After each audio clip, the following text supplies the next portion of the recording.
नमस्कार, जागते रहो में आपका स्वागत है। मैं हूं आपके साथ शिखा शर्मा। जागते रहो में बात करेंगे अफगानिस्तान की।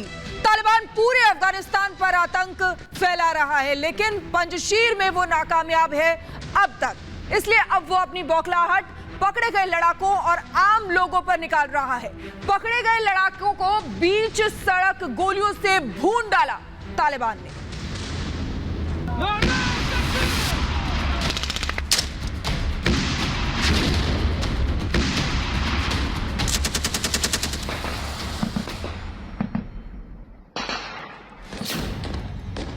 ये तस्वीरें तालिबान की असलियत हैं।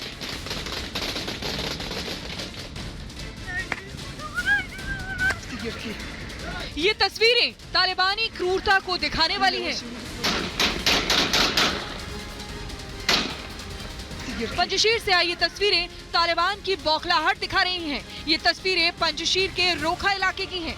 तालिबान की पकड़ में एनआरएफ का एक लड़ाका आ जाता है, लेकिन उसे बंदी बनाने या फिर पूछताछ के बिना ही तालिबानी आतंकी उस पर गोलियां बरसाकर मार देते हैं।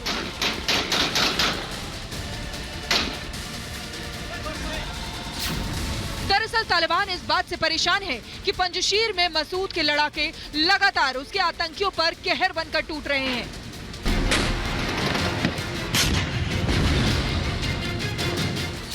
पंजशीर घाटी में तो आ गया है तालिबान, लेकिन उसे चारों तरफ से हमले झेलने पड़ रहे हैं। इसी के चलते तालिबानी आम लोगों पर जुल्म बरसा रहे हैं, या फिर उनकी पकड़ में कोई विरोधी लड़ाका आ जाता है तो उसके साथ ये हश्र कर रहे हैं। जबकि कुछ दिन पहले जब एनआरएफ ने सैकड़ों तालिबानियों को पकड़ा था तो किसी भी बंदी की जान नहीं ली थी। लोगों पर जुल्म ढाता तालिबान।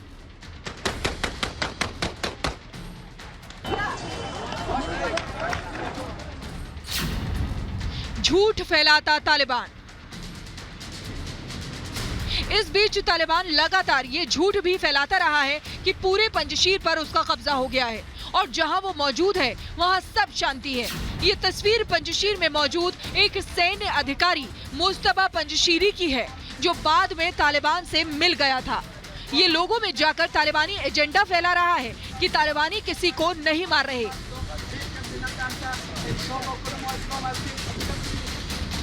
लेकिन इसके झूठ का पर्दाफाश ये तस्वीरें कर रही हैं, जिनमें तालिबान लोगों को क्रूरता से मार रहा है। सालेह के भाई पर दरिंदगी। तालिबान ने अफगानिस्तान के पूर्व उपराष्ट्रपति अमरुल्लाह सालेह के बड़े भाई रोहुल्लाह सालेह की गुरुवार को हत्या कर दी थी, लेकिन अब वो उनके परिवार को शव तक नहीं दे रहा है। रोहुल्लाह के भतीजे इबादुल्लाह सालेह ने बताया है कि तालिबान ने कहा है कि हम उसे दफनाने नहीं देंगे, उसका शरीर सड़ जाना चाहिए। ये है तालिबान का असली चेहरा।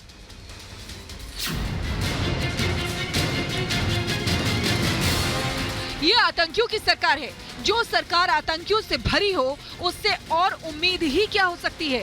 तालिबान का अब पूरा ध्यान पंजशीर पर कब्जा करने को लेकर है, लेकिन मसूद के लड़ाकों ने साफ कर दिया है कि उनके जीवित रहते ऐसा नहीं हो सकता। Bureau report, Republic Bharat.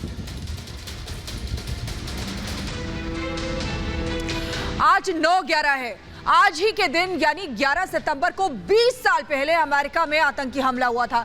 इसके बाद ही आतंक के खिलाफ अमेरिका ने जंग शुरू की, लेकिन अब ये डर फिर से सामने आ गया है कि अफगानिस्तान में तालिबान राज आते ही 9/11 जैसे हमले फिर से हो सकते हैं। ब्रिटिश की खुफिया एजेंसी के प्रमुख ने ये चेतावनी दी है।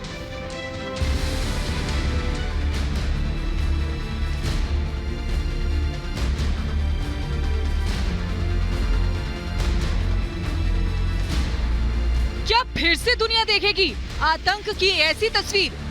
क्या फिर से दुनिया के किसी हिस्से में 9/11 जैसी घटनाएं हो सकती हैं? क्या फिर से आतंकी मानवता के खिलाफ ऐसी हरकतें करेंगे? ये सवाल लगातार पूछे जा रहे हैं जब से अफगानिस्तान में तालिबान राज आया है।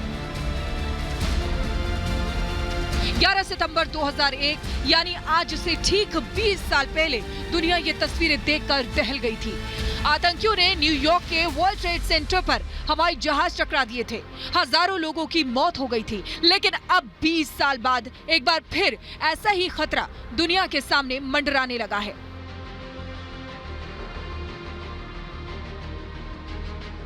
तालिबान राज में बढ़ सकता है आतंक राज।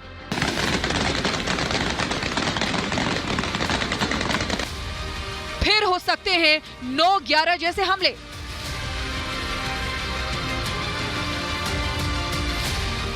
पांव पसारेगा अल-कायदा।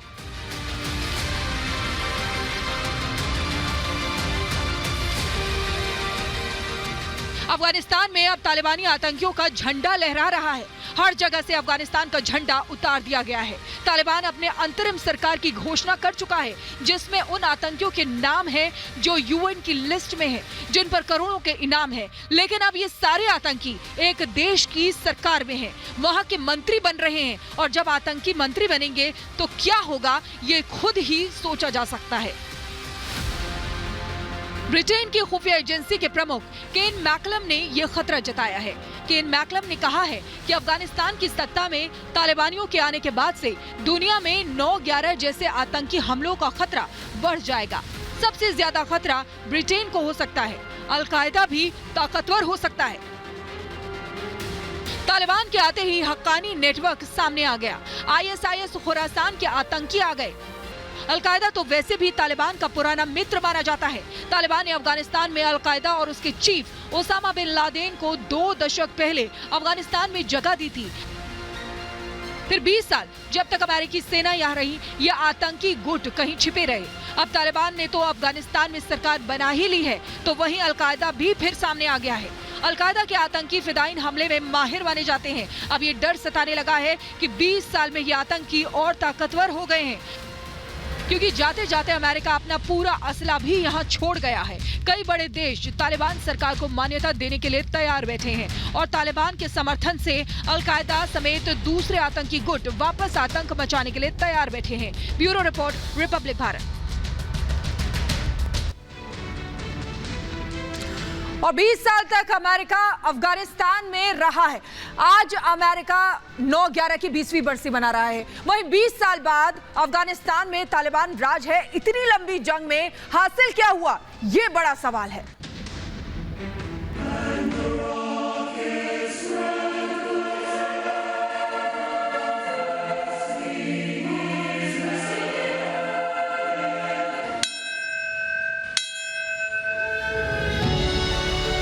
अमेरिका आज उन लोगों को श्रद्धांजलि दे रहा है जिन लोगों की जान 20 साल पहले दुनिया के सबसे खतरनाक आतंकी हमले में चली गई थी। अमेरिका समेत पूरी दुनिया 2001 में सितंबर 11 के उस हमले को याद कर रही है।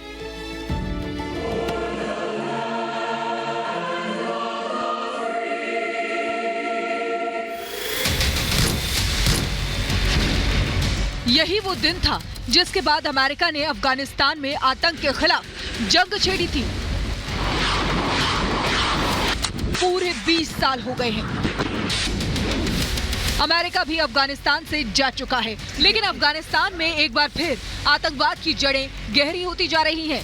तालिबान ने पूरे अफगानिस्तान में सरकार बना ली है।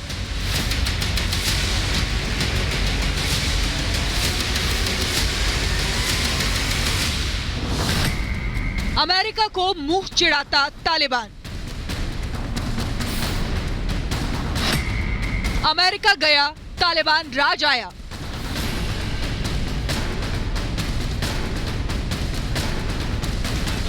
तालिबान ने जिस तरह से अफगानिस्तान पर कब्जा किया वो हैरान कर देने वाला था। अमेरिकी सैनिक पूरी तरह लौटे भी नहीं थे कि 15 अगस्त को काबुल पर तालिबान ने कब्जा कर लिया। अंतरिम सरकार भी बना ली। माना तो यही जा रहा था कि तालिबान 9/11 वाले दिन ही सरकार की औपचारिक घोषणा कर देगा। हालांकि किसी वजह से ये टल गया, लेकिन जल्दी ही आतंकियों की सरकार की औपचारिक घोषणा हो जाएगी। आतंक फैलाता तालिबान। अफगानिस्तान में तालिबान के खिलाफ प्रदर्शन हो रहे हैं। महिलाएं भी सड़कों पर आ रही हैं। लेकिन विरोध को दबाने के लिए तालिबान दरिंदगी दिखा रहा है। संयुक्त राष्ट्र तक ने कहा है कि शांति से प्रदर्शन कर रहे लोगों पर तालिबान हिंसक तरीके अपना रहा है। उन्हें हथियारों और कोड़ों से पीटा जा रहा है।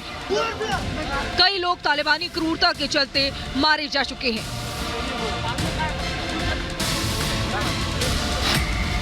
भुखमरी की कगार पर Afghanistan.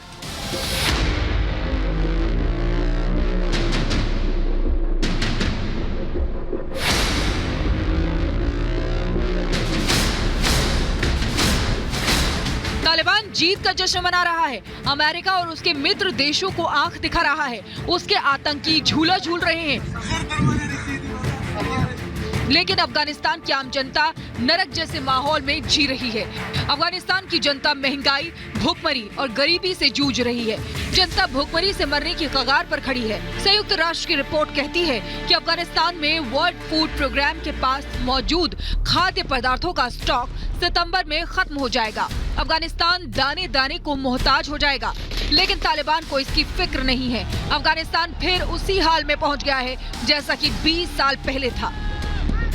Bureau report, Republic Bharat.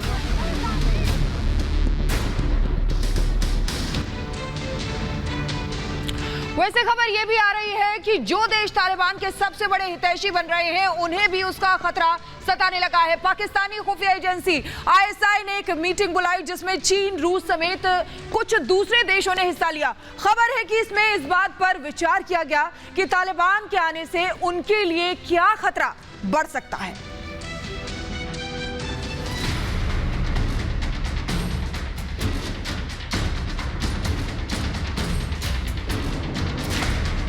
Taliban का हमदर्द रहा है पाकिस्तान और पाकिस्तान को अपना दूसरा घर बताता है तालिबान। दोस्ती इतनी कि पाकिस्तान की खुफिया एजेंसी के चीफ फैज हमीद काबुल भी पहुंच गए। ये कहा जा रहा था कि पाकिस्तान तालिबान को मदद कर रहा था मंत्रिमंडल बनाने में। पाकिस्तान समर्थित हक्कानी नेटवर्क के कई आतंकियों को तालिबान के मंत्रिमंडल में जगह मिल गई। लेकिन जैसे जैसे तालिबान की ताकत बढ़ती जा रही है, उसके गुणगान करने वाले देशों में भी चिंता बढ़ती जा रही है। ISI के दूसरे देशों के खुफिया एजेंसी प्रमुख के साथ एक बैठक की। इस बैठक में चीन, रूस शामिल हुए। ताजिकिस्तान, ईरान के अधिकारी भी शामिल हुए। इस बैठक में अफगानिस्तान के हालात पर चर्चा हुई। आतंकवाद विरोधी अभियानों पर भी मंथन हुआ। यानी कल तक जो तालिबान के करीबी थे, अब उसके खतरे को लेकर सजग होने लगे हैं। पाकिस्तान और चीन अफगानिस्तान में तालिबान की अंतरिम सरकार बनने के बाद इसके प्रभाव का नए सिरे से मूल्यांकन करना शुरू कर चुके हैं। ये दोनों ही वो देश हैं जिसमें सबसे पहले तालिबान सरकार को मान्यता देने के संकेत दिए। चीन ने तो हाल ही में करोड़ों डॉलर की मदद भी भेज दी। वहीं पाकिस्तान तो तालिबान के साथ मिलकर पंजशीर में युद्ध लड़ने पहुंच गया। ये बात अलग है कि उसकी सेना को बड़ा नुकसान हुआ। लेकिन अब अफगानिस्तान में तालिबान राज के बीच पाकिस्तान और चीन को अपने यहां मौजूद आतंकी संगठनों से खतरा महसूस होने लगा है। पाकिस्तान को तहरीके तालिबान पाकिस्तान यानी TTP और बलोच लिबरेशन आर्मी यानी BLA से खतरा है। तो वहीं चीन को उइगर प्रांत में मौजूद आतंकी संगठनों से। दोनों देशों ने तालिबान से इन संगठनों को पनाह न देने की अपील की है। अफगानिस्तान में तालिबान के कब्जे के बाद से जेल में बंद हजारों तालिबानी लड़ाकों और आतंकियों को रिहा किया गया है। ऐसे में पाकिस्तान में खलबली मच गई है। पाकिस्तान को डर है कि ये आतंकी उसके यहाँ भी तबाही मचा सकते हैं। पाकिस्तान अब भी ये कह रहा है कि तालिबान के कब्जे के बाद से उसके यहाँ अफगान शरणार्थियों का संकट खड़ा हो गया है। Bureau report, Republic Bharat. और अब बात करते हैं गुजरात की, जहां विधानसभा चुनाव से करीब 1 साल पहले मुख्यमंत्री विजय रूपानी ने इस्तीफा दे दिया है। हालांकि यह अभी साफ नहीं हुआ है कि इस्तीफा क्यों दिया, लेकिन रूपानी ने कहा है कि जो भी जिम्मेदारी मिलेगी उसे निभाएंगे। अब नया CM कौन होगा, इसके लिए 4 नामों पर चर्चा हो रही है।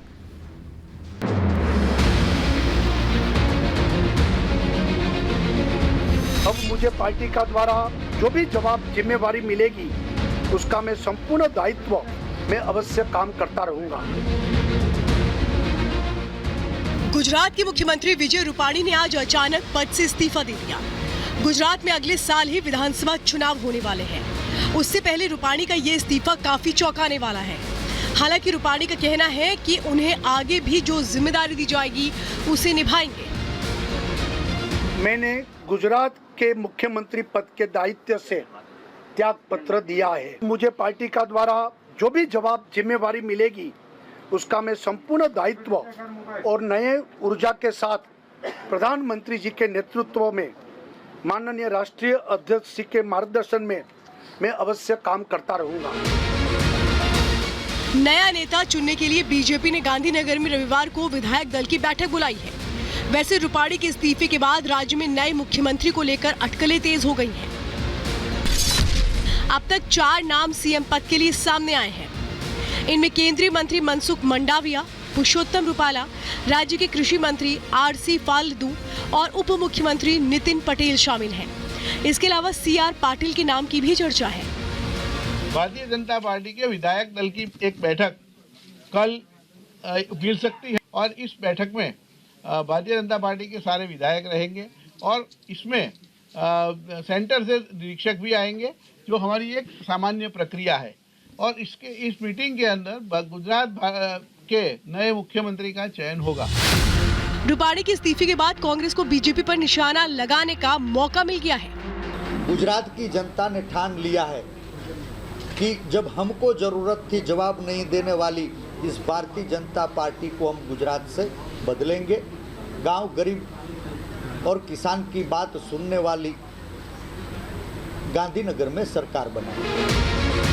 रूपाणी ने 7 अगस्त 2016 को पहली बार गुजरात के मुख्यमंत्री पद की शपथ ली थी। इसके बाद 2017 में राज्य में विधानसभा चुनाव हुए थे। इसमें बीजेपी ने 182 सीटों में से 99 सीटें जीतकर बहुमत हासिल किया था और सरकार बनाई थी। रूपाणी ने 26 दिसंबर 2017 को दूसरी बार गुजरात के मुख्यमंत्री पद की शपथ ली और अब अगले विधानसभा चुनावों से करीब 1 साल पहले इस्तीफा दे दिया। Bureau report, Republic Bharat.